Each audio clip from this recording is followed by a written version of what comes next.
बिस्मिल्लाहिर्रहमानिर्रहीम। अस्सलाम वालेकुम। Welcome to Sheri novels arc. आज जो नावल शुरू किया जा रहा है वो बरे सगीर पाक व हिंद का एक शाहकार नावल है। उस नावल पर फिल्में भी बनाई जा चुकी हैं। इस नावल का नाम है देवदास। मुसन्निफ का नाम है शरत चंद्र चतुर्जी और इसका तर्जुमा किया है नरेंद्र नाथ सोज ने। एक दिन बैसाखी की तपती दोपहर को, जबकि धूप अपने जोबन पर थी और गर्मी की हद न थी, ऐन उस वक्त मुखर्जी खानदान का देवदास स्कूल की कोठरी के एक कोने में एक पुरानी चटाई पर हाथ में स्लेट लिए बैठा हुआ था। वो कभी आंखें बंद करता, कभी खोलता, कभी टांगे पसार लेता, फिर सिकोड़ कर एक जमाई लेता। उदासी उसके चेहरे पर छाई हुई थी और वो किसी गहरी सोच में डूबा हुआ था। उसी लम्हे उसने फैसला कर लिया कि इतने अच्छे वक्त में पतंग उड़ाने और मैदान में घूमने की बजाय स्कूल में बैठे रहना ठीक नहीं। उसे एक तरकीब सूझी और वो हाथ में स्लेट लिए उठ खड़ा हुआ। स्कूल में उस वक्त खाने की छुट्टी थी। लड़कों का झुमगट तरह तरह की शरारतें करता हुआ करीब ही बरगद के दरख्त के नीचे गुल्ली डंडा खेल रहा था। एक बार देवदास ने उस तरफ देखा। उसे खाने की छुट्टी नहीं मिला करती थी, क्योंकि गोबंद पंडित कई मर्तबा आजमा चुके थे कि वो एक बार स्कूल से बाहर जाता और फिर लौट कर आना पसंद न करता। उसके वालिद साहब की तरफ से भी ये ममानियत थी। इन्हीं वजूहात से ये तय हुआ था कि छुट्टी के दौरान वो अपनी जमात के मॉनिटर भोलू की निगरानी में रहा करे। सिर्फ पंडित जी उस दिन खुमार की वजह से आंखें बंद किए सो रहे थे और जमात का एक कोने में पड़ी हुई बगैर हाथ पैर की बेंच पर छोटा पंडित बना बैठा था। कभी तो बड़े गौर से वो लड़कों का खेल देखता और कभी देवदास और पार्वती पर हल्की सी नजर डाल लेता। कोई एक माह हुआ था कि पार्वती पंडित जी की निगरानी में आई थी। शायद पंडित जी ने उस थोड़े से अरसे में ही उसका मन लुभाया था, इसलिए वो खूब मेहनत के साथ सोए हुए पंडित जी की तस्वीर कायदे के आखिरी सफ़े पर काली स्याही से बनाकर एक अच्छे मुसव्विर की तरह देख रही थी कि उसके हाथ की बनाई हुई तस्वीर कहाँ तक पंडित जी से मिल रही है। ये नहीं कि वो असल के साथ बिल्कुल मुशाबियत रखती हो, लेकिन वो इतने में ही लुत्फानंदोज हो रही थी और अपने दिल को तसल्ली दे रही थी। ऐन उसी वक्त देवदास हाथ में स्लेट लिए खड़ा हुआ और भोलू से चिल्लाकर बोला, सवाल हल नहीं हो रहा है। भोलू ने बुरा सा मुंह बनाकर कहा, कौन सा सवाल? मन शेर छटांग का, लाओ जरा स्लेट तो देखूं। बात यह है कि इन कामों में इनके हाथ में स्लेट मिलने की देरी रहती है। उसके हाथ में स्लेट देकर देवदास पास ही खड़ा हो गया। भोलू ये बोलता हुआ लिखने लगा, एक मन तेल की कीमत अगर 14 रुपए 9 आने 3 पाई हो तो। ठीक उसी वक्त एक हादसा हुआ। उस बेंच पर जहां जमात का मॉनिटर अपने रुतबे के मुताबिक 3 साल से बैठता चला रहा था, उसके पीछे चूने का एक ढेर लगा हुआ था। उसे पंडित जी ने न जाने कब से और कहां से सस्ते दामों में खरीद कर रखा था। उनका ख्याल था कि अच्छे दिन आते ही पक्का मकान और दालान बनाएंगे। ये नहीं मालूम था कि वो अच्छे दिन कब आएंगे और आएंगे भी या नहीं। लेकिन इस सफेद चूने की तरफ उनकी हिफाजत और देखभाल में भी कभी कमी न होती थी। दुनिया में अनजान और अंजाम से बेखबर कोई लड़का भी उस चूने का एक जर्रा भी बर्बाद ना कर सकता था। इसलिए उन्होंने बड़े प्यारे चेले श्री भोलानाथ को इस कीमती चीज की हिफाजत के लिए बिठाया हुआ था और वो इस बेंच पर बैठकर उस कीमती शय की हिफाजत किया करता था। भोलानाथ लिख रहा था, एक मन तेल का दाम अगर 14 रुपए 9 आने तक पाई हो तो। अरे बाप रे! उसके बाद एकदम शोरगुल शुरू हो गया और पार्वती भी जोर से चिल्लाकर तालियां बजाकर जमीन पर लौटने लगी। अचानक जागे हुए गोबंद लाल जी सुर्ख आंखें किए एकदम उठ खड़े हुए। उन्होंने देखा कि दरख्त के नीचे लड़कों का ग्रोह हू हू करता हुआ दौड़ा आ रहा है। उसी वक्त उन्हें ये दिखाई पड़ा कि टूटी हुई बेंच पर एक जोड़ा पैर नाचता हुआ घूम रहा है और चूना ज्वालामुखी की तरह बिखर रहा है।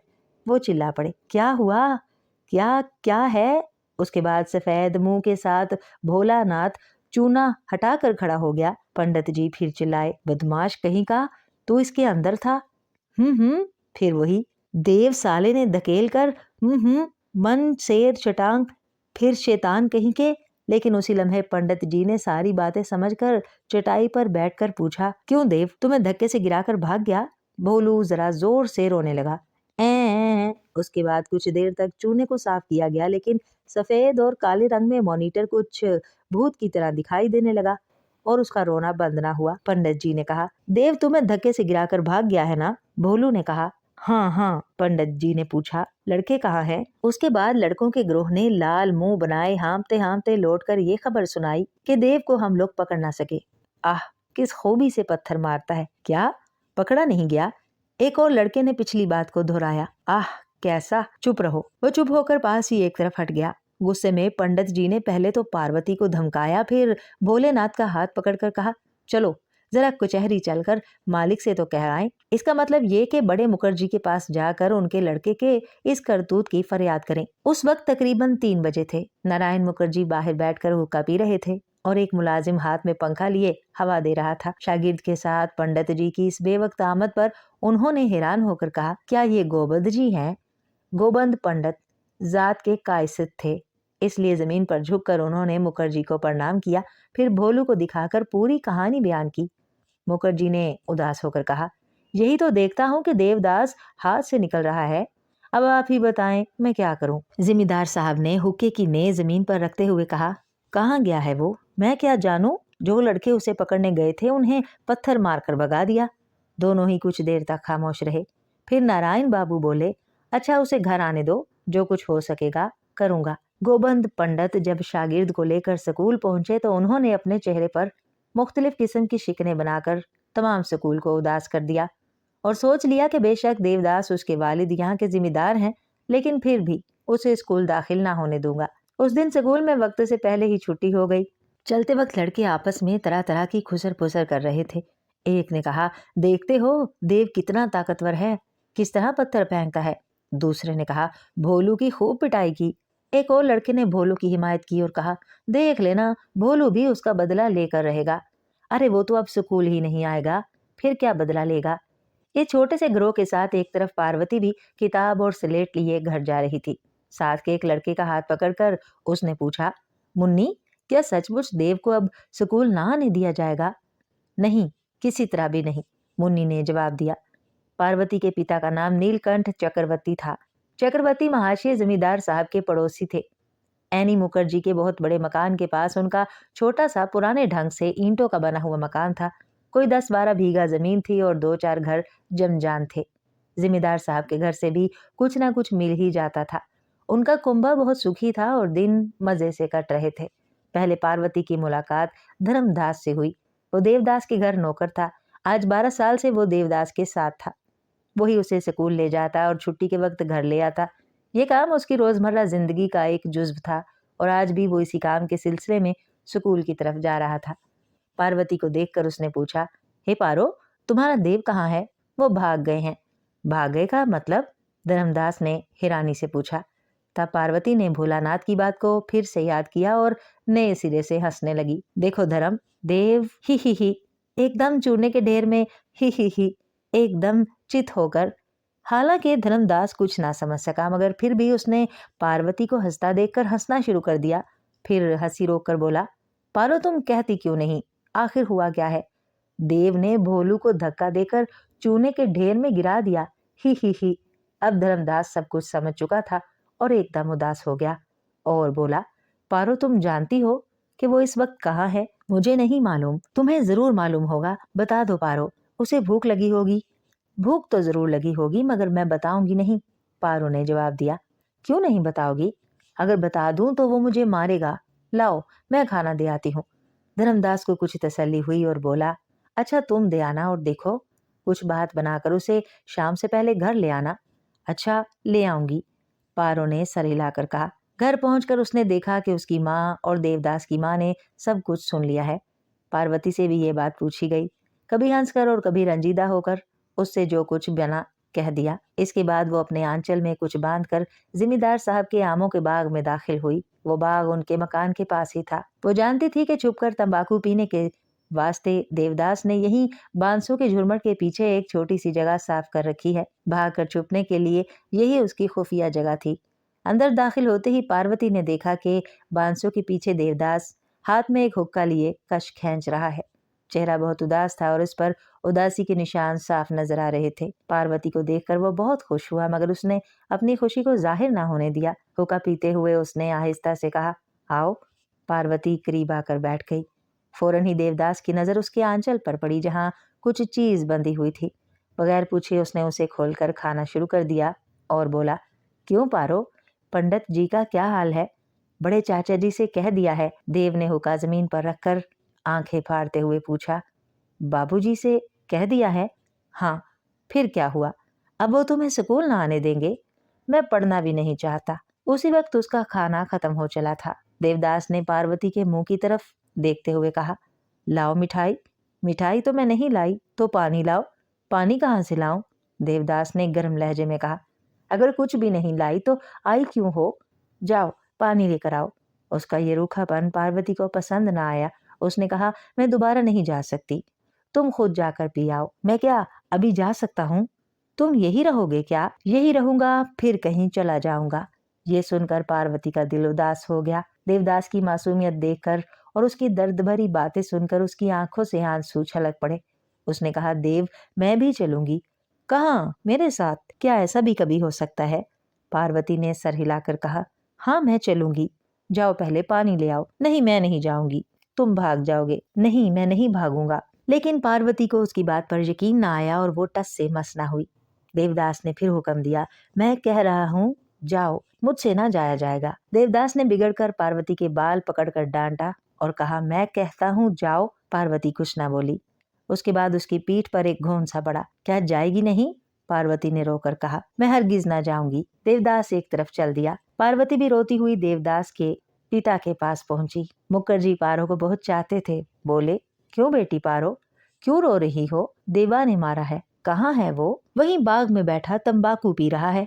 एक तो पंडित जी के आने से वो आग बबूला बने बैठे थे। उसके बाद ये खबर सुनकर वो तूफान की तरह भड़क उठे। क्या देव तंबाकू भी पीने लगा है? हाँ पीता है, हर रोज पीता है। बाग में उसका हुक्का पड़ा हुआ है। तो फिर इतने दिन मुझे ना बताया? देव से डरती हूँ। असल में बात ये ना थी कि देव उसे मारेगा, बल्कि वो उससे डरती थी कि देव को मार पड़ेगी। इससे पहले उसने कभी ये बात ना कही थी। आज सिर्फ गुस्से की वजह से वो सब कुछ कह गई। उस वक्त उसकी उम्र सिर्फ 8 साल की थी। गुस्सा बहुत था मगर अकल भी किसी हद तक कम न थी। घर जाकर वो चिटाई पर लेट गई और रोते रोते सो गई। उस रात उसने खाना भी नहीं खाया। अगले रोज देवदास को खूब मार पड़ी। तमाम दिन उसे घर में बंद रखा गया। उसके बाद जब उसकी माँ बहुत रोने पीटने लगी तो देवदास को छोड़ दिया गया। दूसरे दिन सुबह सवेरे ही वो भागकर पार्वती के कमरे की खिड़की के पास पहुंचा और उसे पुकारने लगा, पारो, ओ पारो। पार्वती ने खिड़की खोलकर कहा, देव। देवदास ने इशारे से कहा, जल्दी आओ। जब दोनों मिले तो देवदास ने पूछा, तुमने तंबाकू पीने की बात क्यों कह दी? तुमने मारा क्यों था? तुम पानी क्यों नहीं लाई? पार्वती चुप हो गई। तो देवदास ने कहा, तुम बहुत बेवकूफ हो। देखो फिर कभी ना कहना। नहीं, फिर ना कहूंगी। पार्वती ने सर हिलाकर कहा, तो चलो बाड़ी से बंसी काट लाएं। आज मछली का शिकार करेंगे। बांस बाड़ी के करीब ही नोना का एक दरख्त था। देवदास उस पर चढ़ गया। बड़ी मुश्किल से उसने एक सिरा पकड़कर पार्वती के हाथ में दिया और कहा, देखो इसे छोड़ मत देना वरना मैं गिर पड़ूंगा। अपनी पूरी ताकत से पार्वती ने उसे पकड़े रखा। देवदास उस पर पांव रखकर बंसी काटने लगा। नीचे से पार्वती ने कहा, देव, कल स्कूल नहीं जाओगे? नहीं, देवदास ने जवाब दिया। बड़े चाचा जी तुम्हें भेज देंगे। बाबूजी ने खुद ही कहा है कि अब मैं वहां नहीं पढ़ूंगा। पंडित जी घर पर आया करेंगे। पार्वती उदास हो गई। फिर बोली, गर्मी होने की वजह से कल से हमारा स्कूल सुबह जल्द ही खुलेगा। अच्छा अब मैं जाती हूँ। देवदास ने गुस्से से कहा, नहीं अभी जाना मत। उस वक्त पार्वती कुछ गमगीन हो गई और बांस की डाली उसके हाथ से निकल गई। डाली छूटते ही देवदास जमीन पर गिर पड़ा। डाली ज्यादा ऊंची न थी इसलिए कोई खास चोट ना आई, लेकिन फिर भी कहीं कहीं खराश आ गई। देवदास को बहुत गुस्सा आया और उसने एक सूखी टहनी लेकर पार्वती की पीठ पर, गाल पर और जहां कहीं भी आया खूब मारा और कहा, जा मेरी आंखों के सामने से दूर हो जा। पार्वती खुद ही शर्मिंदा थी, लेकिन जब उस पर छड़ी पड़ी तो गुस्सा और गरूर से आंखें सुर्ख कर लीं और कहा, मैं अभी बड़े चाचा जी के पास जाती हूँ। देवदास ने गुस्से में आकर एक और दे मारी और कहा, जा अभी जाकर कह दे मेरा कोई कुछ नहीं बिगाड़ सकता। पार्वती चली गई। अभी वो थोड़ी ही दूर गई थी कि पीछे से देवदास ने पुकारा, पारो, ओ पारो, जरा सुन तो जाओ। पार्वती ने कोई जवाब ना दिया और लंबे लंबे डग भरने लगी। देवदास ने उदास होकर दिल ही दिल में कहा, जा मर जा। पार्वती चली गई। देवदास ने कोशिश करके एक दो बंसियां काट ली। उसका दिल दुखी हो रहा था। पार्वती रोती हुई घर लौट आई। उसके गाल पर छड़ी का नीला निशान उभर रहा था। पहले ही दादी माँ की निगाह उस पर पड़ी। वो चिल्लाकर बोली, बाप रे, किसने इस तरह मारा है पारो? पार्वती ने आंसू पोंछते हुए कहा, पंडित जी। दादी ने पार्वती को गोद में ले लिया और चिल्लाकर बोली, चलो तो जरा नारायण के पास चलें, देखूं कि वो कैसा पंडित है। आह, मेरी बच्ची को मार डाला। पार्वती ने दादी के साथ लिपट कर कहा, चलो। दादी माँ गुस्से से भरपूर मुखर्जी के पास पहुंची और पंडित जी के खानदान को गालियां देकर और गोबंद पंडित को भी बुरा भला कहकर बोली, देखो तो नारायण, उस शूदर की ये हिम्मत के ब्राह्मण लड़की के जिस्म पर हाथ उठाता है, जरा देखो तो एक बार, क्या मारा है उस चुमार ने। इतना कहकर वो पार्वती का सर हाथ में लेकर दिखलाने लगी। किसने मारा पारो? नारायण बाबू ने पूछा। पार्वती खामोश रही। उसकी दादी गरज कर बोली, और कौन मारेगा, उस गवार पंडित ने ही तो मारा है। क्यों मारा? पार्वती ने फिर भी कोई जवाब ना दिया। मुखर्जी समझ गए कि उसने जरूर कोई कसूर किया होगा, इसीलिए उसे मार पड़ी है, लेकिन मारना मुनासिब नहीं, यही बात उन्होंने जुबानी भी कह दी। तब पार्वती ने अपनी पीठ भी खोल कर दिखाई। यहाँ भी मारा है। पीठ के निशान और भी नीले और गहरे थे। ये हालत देखकर दोनों ही उबल पड़े। मुखर्जी ने राय दी कि पंडित जी को यहाँ बुलाकर सारी बातें मुफस्सल तौर पर उनसे दरियाफ्त की जाएं, और ये भी फैसला किया कि ऐसे जालिम पंडित के पास लड़कियों और लड़कों को भेजना ही नहीं चाहिए। ये सुनकर पार्वती की खुशी की इंतहा न रही। फिर वो कूद कर दादी की गोद में जा पहुंची। घर पहुंचकर पार्वती ने अपनी माँ से बहस शुरू कर दी। वो तो लगातार पूछती जाती कि आखिर उसने मारा क्यों, यूं ही फोकट में मारा। पारो ने जवाब दिया, बगैर गलती के कोई मारता है? माँ ने कहा। उसी वक्त सहन से होकर सास जा रही थी। दरवाजे के पास रुककर उसने कहा, बहू, माँ होकर जब तुम उसे झूठ मूठ मार सकती हो तो क्या वो पापी खामखा नहीं मार सकता? मगर बगैर वजह के तो उन्होंने मारा ना होगा। ये भी तो बड़ी भोली है, इसने जरूर कुछ ना कुछ किया होगा जो उसे मार पड़ी। बहू बोली, अच्छा मान लिया, यही सही, लेकिन अब मैं इसे स्कूल ना जाने दूंगी। सास ने बैठे हुए दिल से कहा, कुछ पढ़ना लिखना नहीं सीखेगी?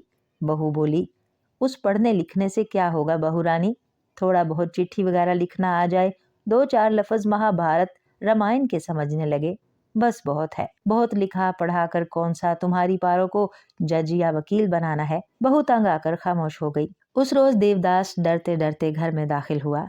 उसे जरा भी उम्मीद न थी कि पारो घर पहुंचकर सारा हाल ना कहेगी, मगर घर आने पर उसे कहीं से भी इस बात का निशान न मिला, बल्कि उसने अपनी माँ से सुना कि स्कूल के पंडित जी ने किस तरह पारो को मारा और इसलिए अब वो कल से स्कूल ना जाया करेगी। ये सुनकर उसे अजहद खुशी हासिल हुई। खुशी के मारे उससे अच्छी तरह खाना भी ना खाया गया। यूं ही दो चार नवाले खाकर सीधा पार्वती के घर पहुंचा और हाँफते हुए बोला, क्या कल से तू स्कूल ना जाया करेगी? नहीं। ये क्यों? मैंने कह जो दिया है कि पंडित जी ने मारा है। देवदास खिलखिलाकर हंस पड़ा और उसकी पीठ ठोंक कर कहा कि इसके बराबर अच्छी और अक्लमंद लड़की इस दुनिया में नहीं होगी। उसके बाद बड़े गौर से पार्वती के गोरे गोरे गालों पर पड़े हुए नीले निशानों को देखने लगा। फिर एक ठंडी आह भरते हुए उसने कहा, आह। पारो ने मुस्कुराते हुए उसकी तरफ देखकर कहा, क्या हुआ पारो, तुझे काफी चोट लगी है ना? देवदास ने पूछा। हाँ, पार्वती ने सर हिलाकर कहा। तू ऐसा काम ही क्यों करती हो पारो? इसी पर तो मुझे गुस्सा आ जाता है और मैं खामखा तुम्हें मार बैठता हूँ। देवदास ने अफसोस जाहिर करते हुए कहा। पार्वती की आंखों में आंसू छलक उठे। उसने सोचा इन्हें पोंछूं, लेकिन वो पोंछ ना सकी। उसका सर देवदास ने अपने हाथों में लेकर कहा, अब कभी ऐसी शरारत ना करना। अच्छा, नहीं करूंगी, पार्वती ने सर हिलाकर कहा। अब मैं तुम्हें कभी ना मारूंगा, देवदास ने तसल्ली दी। दिन पर दिन गुजरते गए। उन दिनों लड़कों और लड़कियों की खुशी की कोई हद न थी। वो तमाम दिन गर्म धूप में घूमते और शाम को घर लौटकर मार खाते, लेकिन दूसरे दिन सुबह फिर निकल जाते और शाम को घर आकर फिर गालियां सुनते। ना तो उनका कोई साथी था, ना ही उसकी जरूरत थी। इलाके में शरारतें करने के लिए बस ये दोनों काफी थे। उस दिन सूरज निकलने से थोड़ी देर बाद वो दोनों तालाब पर पहुंचे। दोपहर तक आंखें लाल करके सारा पानी गंदा किया और जो कुछ भी दो चार मछलियां पकड़ी उन्हें आपस में बांट लिया और फिर घर की तरफ चल पड़े। घर आते ही पार्वती को माँ ने खूब मारा और एक छोटे से कमरे में बंद कर दिया, लेकिन उसे मालूम न था कि देवदास की क्या हालत होगी। देवदास तो कभी किसी को ऐसी बातें बताता ही न था, लेकिन इतना जरूर हुआ कि जब पार्वती अपने कमरे में बैठी बिलक बिलक कर रो रही थी, उसी वक्त वो खिड़की के पास पहुंचकर मीठी आवाज से पुकारने लगा, पारो, ओ पारो। मालूम होता था पार्वती ने ये सब सुन तो लिया था, लेकिन रूठ कर उसने जवाब न दिया। उसके बाद उसने पास ही चंपा के दरख्त के नीचे बैठकर सारा दिन गुजार दिया और तब तक घर ना गया जब तक धर्मदास उसे मनाने ना आया। ये तो उसी दिन का वाकया है। उसके दूसरे दिन पार्वती देवदास की राह देखती रही, लेकिन वो ना आया। वो अपने वालिद साहब के पास ही एक गांव में किसी दावत पर गया था। जब देव ना आया तो पार्वती अकेले ही बाहर निकल गई। कल देवदास ने तालाब पर जाने से पहले पार्वती को 3 रुपए दिए थे। उसे डर था कि कहीं वो गिर ना जाए। वो तीनों रुपए उसके आंचल से बंधे हुए थे। वो अपने आंचल को उंगलियों में घुमाती हुई खुद भी घूम रही थी। इसी तरह उसने काफी वक्त अकेले में गुजार दिया। दूसरा कोई साथी तो था नहीं और उन दिनों स्कूल सुबह सवेरे खुलता था, इसलिए वो दूसरे मोहल्ले में चली गई। वहीं मनोरमा का घर था। मनोरमा स्कूल में पढ़ती थी। वैसे तो वो उम्र में पार्वती से कुछ बड़ी थी, लेकिन पार्वती की सहेली थी। इस दौरान में काफी रोज से उसकी मुलाकात ना हुई थी। आज वक्त मिलने पर पार्वती उसके घर में दाखिल होकर बोली, मनो घर पर है? मनो की बुआ बाहर निकल आई। कौन? पारो तुम हो? हाँ बुआ। मनो कहाँ है? वो तो स्कूल गई है। तुम नहीं गई क्या? मैं नहीं जाती। देव भैया भी नहीं जाते। उसकी ये बातें सुनकर बुआ हंसने लगी और बोली, तब तो ये अच्छी बात है, तुम नहीं जाती और तुम्हारे देव भैया भी नहीं जाते। यही बात है ना? नहीं, हम दोनों में से कोई भी नहीं जाता। बहुत अच्छा, लेकिन मनो तो स्कूल गई है। बुआ ने बैठने के लिए कहा, मगर पार्वती ना रुकी। रास्ते में रिस्क लाल की दुकान के सामने पहुंचकर उसने देखा कि 3 वैष्णो भिकारनाएं तिलक लगाए हुए हाथ में खंजड़ी लिए भीख मांगती हुई चली आ रही हैं। पार्वती ने पुकारा, वैष्णवी, तुम गाना बजाना भी जानती हो? उनमें से एक ने पलट कर देखा और कहा, क्यों नहीं जानती बेटी, तो फिर गाओ ना। पार्वती ने कहा, पैसे भी तो देने होंगे, चलो तुम्हारे घर चलें, वहीं गाना गाएंगी, कुछ खाने को भी मिल जाएगा। नहीं नहीं, यहीं पर गाओ। ये कहकर पार्वती ने अपने आंचल में बंधे हुए रुपयों की तरफ देखा और दुकान से थोड़ी दूर बैठ गई। उसके बाद तीनों ने खुंजड़ी बजाई और राग लापने लगी। ये क्या गा रही हैं? पार्वती कुछ न समझ सकी। शायद वो जानना चाहती तो भी न जान सकती, लेकिन उसका दिल इस वक्त भी देवदास की तरफ से डर रहा था। गीत गाने के बाद वो बोली, लाओ बेटी, जो भीख देती हो दो। पार्वती ने आंचल की गांठ खोली और 3 रुपए निकालकर उनके हाथ पर रख दिए। तीनों औरतें हैरान होकर एक दूसरे का मुंह तकने लगी। बेटा, ये रुपए किसने दिए हैं? एक ने पूछा। देवदास ने, पार्वती ने जवाब दिया। वो मारेंगे तो नहीं? कुछ देर सोचकर पार्वती ने जवाब दिया, नहीं, जीती रहो बिटिया रानी। उनमें से एक ने कहा। पार्वती हंसते हुए बोली, तुम तीनों को बराबर बराबर पैसे तो मिल गए हैं ना? हाँ बेटी, मिल गए हैं। तीनों ने सर हिलाकर कहा, राधा रानी तुम्हारा भला करें। इस तरह उन तीनों ने दुआ मांगी कि इस दान देने वाली लड़की को कोई सजा न मिले। उस रोज पार्वती जल्द ही घर वापस लौट आई। दूसरे रोज सुबह ही देवदास से मुलाकात हुई। उसके हाथ में डोर तो थी, लेकिन पतंग न थी। पार्वती के पास जाकर उसने कहा, पारो वो रुपए तो लाओ। पार्वती का रंग जर्द पड़ गया। रुपए तो नहीं है, उसने जवाब दिया। क्यों, कहाँ गए? वो तो मैंने विष्णुओं को दे दिए हैं, उन्होंने गाना सुनाया था, सब दे दिए। हाँ हाँ, 3 ही तो थे। हट पगली कहीं की, क्या इतने रुपए दिए जाते हैं? हजी वाह, वो 3 थी।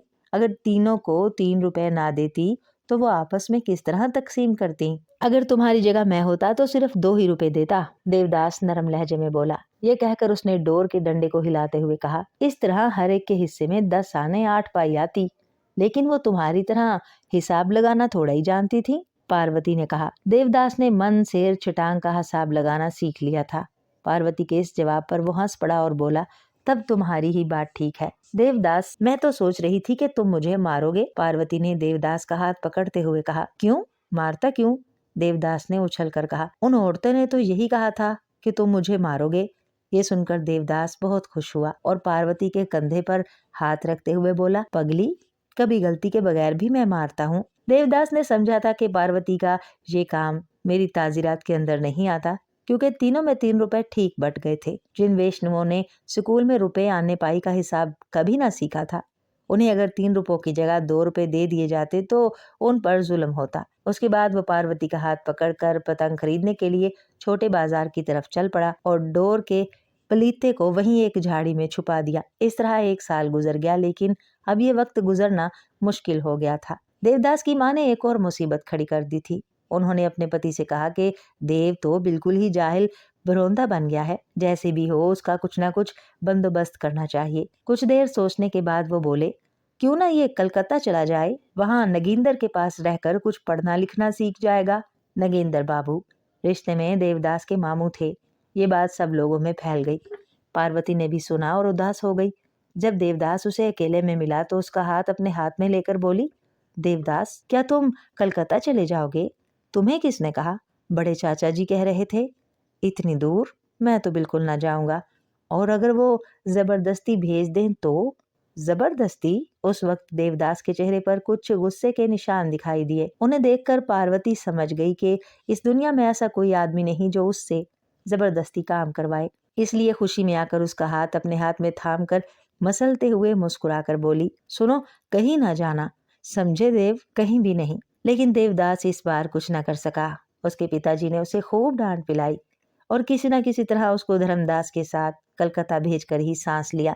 जाने वाले दिन देवदास बहुत दुखी था। एक नई जगह जाने के लिए उसे किसी किस्म की खुशी न थी। पार्वती उस दिन किसी भी तरह उससे अलग ना होना चाहती थी। वो बहुत रोई चिल्लाई, लेकिन उस बेचारी की कौन सुनता था।